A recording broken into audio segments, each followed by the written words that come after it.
Job was wiped out. All he had, gone. His large family, gone. His servants, gone. His body, devastated with pain. Unknown to Job, God had struck up a deal with the adversary to test Job's faithfulness to God by taking away all that was precious to Job. For 7 days, Job did not utter a word. On the 7th day, when he finally spoke, Job cursed the day he was born and began to lament the situation he found himself in. Job's 3 companions heard of all this harm that had come to him, and they came, each from his place, Eliphaz the Temanite, and Bildad the Shuhite, and Zophar the Naamathite. And they agreed to meet to grieve with him and to comfort him. Job cried out, "What is man that you make him great and that you pay heed to him? You single him out every morning, every moment examine him. How long till you turn away from me? You don't let me go while I swallow my spit. What is my offense that I have done to you, O watcher of man? Why did you make me your target and I became a burden to you? And why do you not pardon my crime and let my sin pass away? For soon I shall lie in the dust. You will seek me, and I shall be gone." And Bildad the Shuhite spoke out, and he said, "How long will you jabber such things? The words of your mouth with one huge wind. Would God pervert justice? Would Shaddai pervert what is right?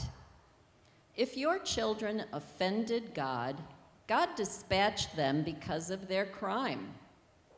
If you yourself sought out El and pleaded to Shaddai, if you were honest and pure, by now God would rouse God's self for you and would make your righteous home whole."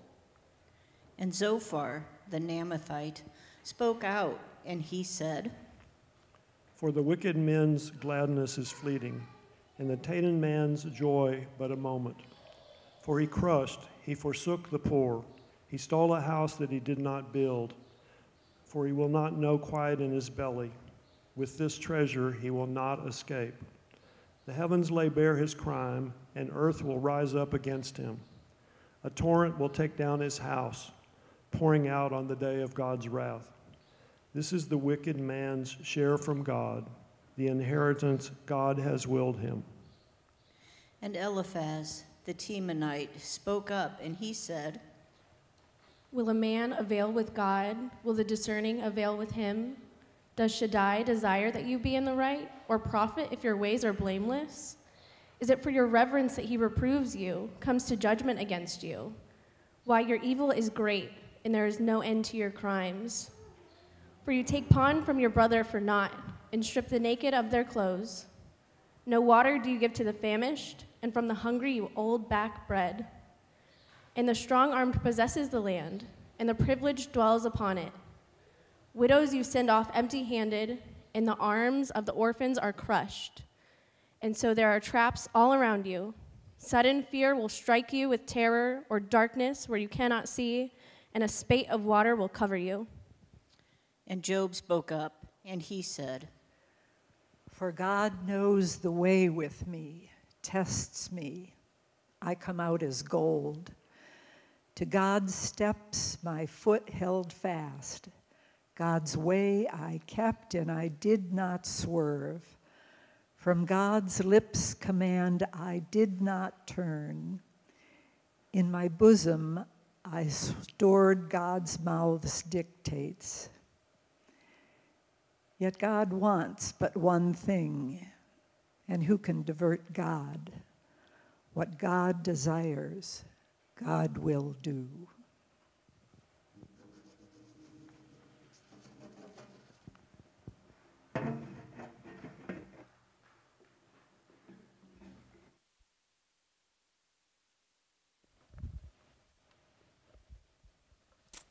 When you have friends like that, who needs enemies? Have compassion for everyone you meet, even if they don't want it. What seems conceit, bad manners, or cynicism is always a sign of things no ears have heard, no eyes have seen. You don't know what wars are going on down where the spirit meets the bone. Ring the bells that still can ring. Forget your perfect offering. There is a crack in everything. That's how the light gets in. It is clear from these excerpts from a very long conversation between Job and his friends, one that I'll invite you to take a look at. I believe it's 20 or so chapters of the book of Job. In this long conversation between Job and his friends, the friends had opinions about what had happened to Job. Back and forth they went, theological rhetoric ramping up with every change in conversation partner, with divisive words and entrenched viewpoints held tight and tighter and tighter. And unexpectedly, Job, over the course of conversation, moved from despair and giving up to an energetic defiance. Let's do a quick recap of the story before we tackle the words exchanged between Job and his friends. Once upon a time, there was a man named Job. He was blameless and upright and feared God, and he shunned evil. God said there was none like Job on earth. Job was a good person, a very good person.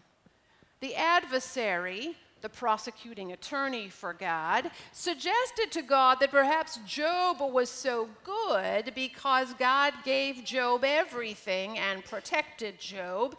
If that protection was lifted well, Job might come out looking not so good. And God said, go ahead. Go after Job. Take all his stuff away from him. Just don't hurt his person.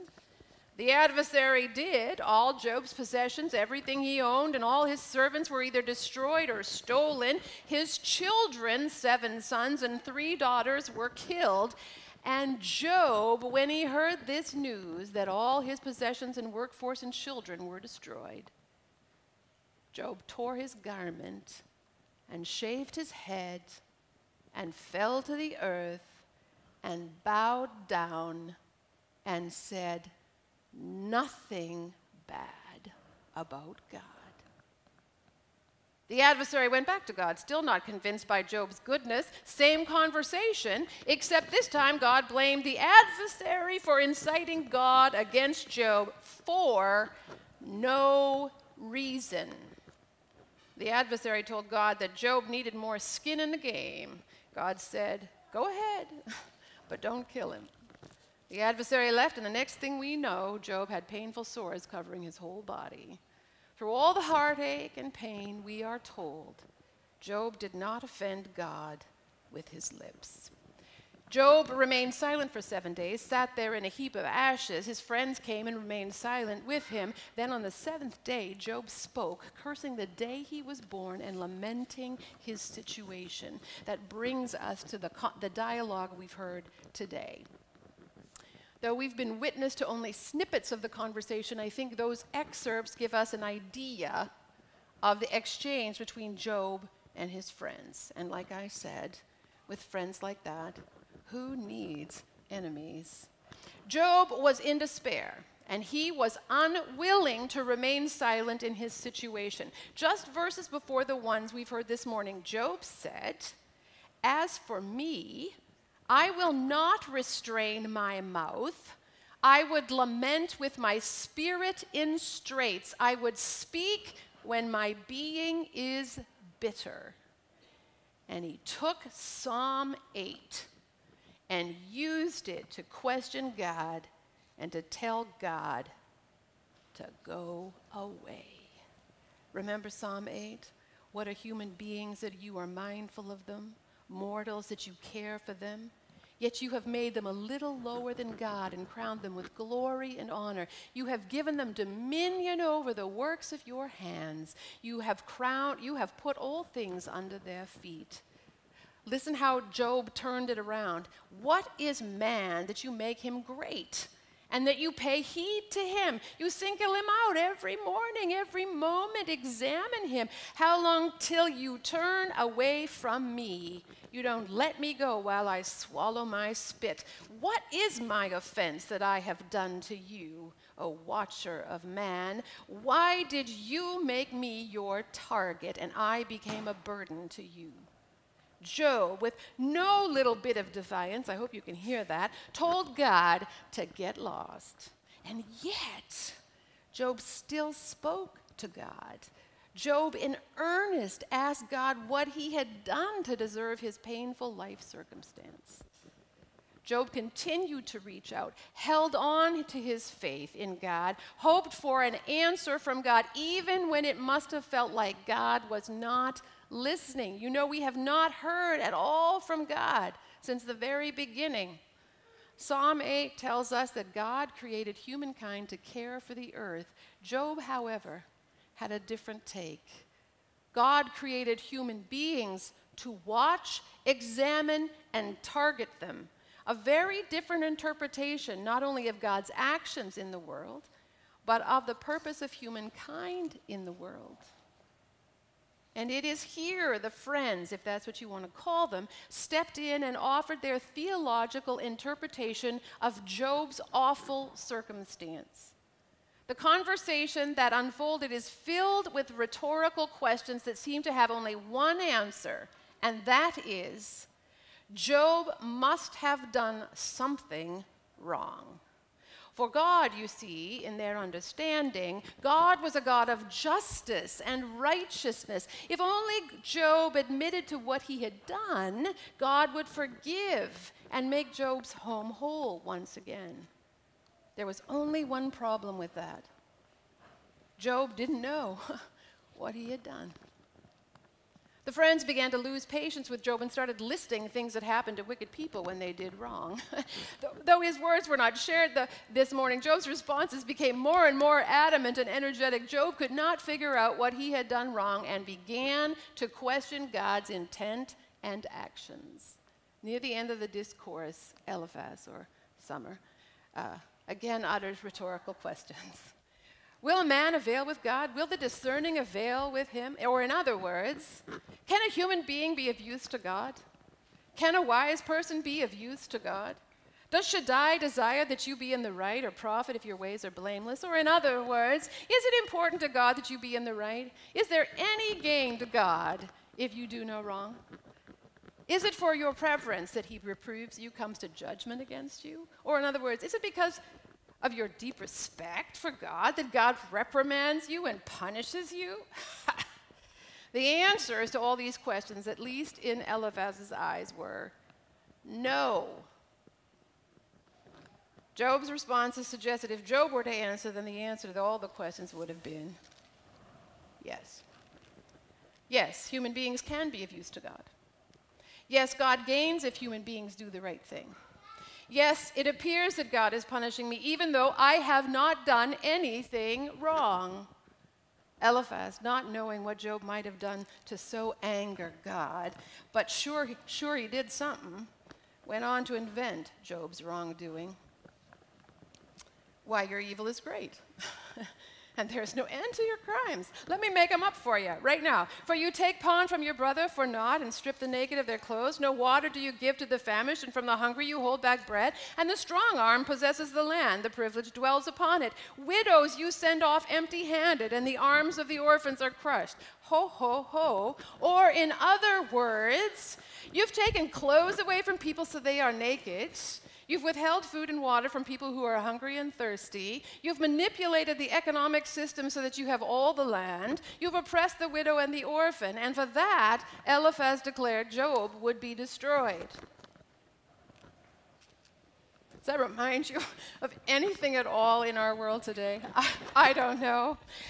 After all that, after all the made-up accusations and fierce judgments against Job, Job responded again, stronger and more resolute with his innocence. For God knows the way with me, tests me. I come out as gold. To God's steps, my foot held fast. God's ways I kept, and I did not swerve. From God's lips' command I did not turn. In my bosom I stored God's mouth's dictate. Job had done everything right, had done everything to please God, had not done any of those things Eliphaz has said he had done. Here's the thing.